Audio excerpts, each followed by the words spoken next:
के पांचवें सिर का रहस्य। बहुत पहले जब सृष्टि की शुरुआत हुई थी तब भगवान ब्रह्मा, जिन्होंने सब कुछ बनाया, और विष्णु, जो सब कुछ संभालते हैं, के बीच बहस छिड़ गई कि उनमें से बड़ा कौन है। ब्रह्मा को अपने बनाने की शक्ति पर बहुत घमंड था, जबकि विष्णु का मानना था कि उनके बिना कुछ भी नहीं हो सकता।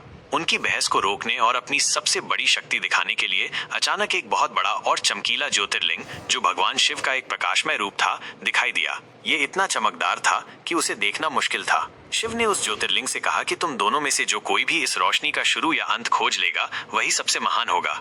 यह सुनते ही ब्रह्मा तुरंत एक हंस बन गए और ज्योतिर्लिंग के सबसे ऊपरी हिस्से को खोजने के लिए तेजी से ऊपर उड़ने लगे। दूसरी ओर विष्णु ने एक विशाल वराह सूअर का रूप लिया और ज्योतिर्लिंग के सबसे निचले हिस्से को खोजने के लिए धरती के नीचे चले गए। ब्रह्मा बहुत देर तक ऊपर उड़ते रहे, लेकिन ज्योतिर्लिंग का कोई अंत नहीं मिला। वो थक गए, पर उनका घमंड उन्हें हार मानने नहीं दे रहा था। तभी उन्होंने एक केतकी का फूल नीचे गिरते हुए देखा। ब्रह्मा ने फूल से पूछा कि वह कहां से आ रहा है। केतकी ने बताया कि वो ज्योतिर्लिंग के सबसे ऊपर से गिर रहा है और उसे गिरते हुए हजारों साल हो गए हैं। ब्रह्मा ने एक तरकीब सोची और केतकी को डराकर झूठ बोलने पर मजबूर किया कि ब्रह्मा ने ज्योतिर्लिंग का सबसे ऊपर का हिस्सा देख लिया है।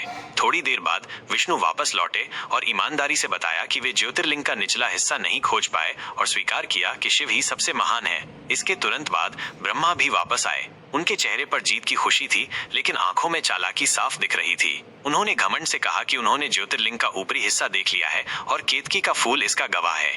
जैसे ही केतकी ने डरते हुए ब्रह्मा के झूठ की पुष्टि की, तभी ज्योतिर्लिंग से भगवान शिव अपने भयानक रूप भैरव के रूप में प्रकट हुए। उनकी आंखों में गुस्सा भरा हुआ था। शिव ने ब्रह्मा को असत्य बोलने और एक बेकसूर फूल को झूठ बोलने के लिए मजबूर करने के लिए खूब डांटा। गुस्से में शिव ने अपने त्रिशूल से ब्रह्मा का पांचवां सिर काट दिया, जिस सिर से उन्होंने झूठ बोला था। ये सिर अहंकार और झूठ का प्रतीक था।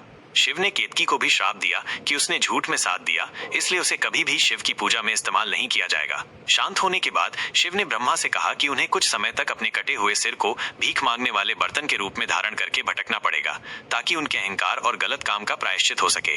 इस घटना के बाद ब्रह्मा के केवल 4 सिर ही रह गए, जो आज भी सच्चाई, ज्ञान, वेदों और धर्म के प्रतीक माने जाते हैं। ये कहानी हमें सिखाती है कि घमंड और झूठ का नतीजा हमेशा बुरा होता है और सच्चाई ही सबसे बड़ा धर्म है।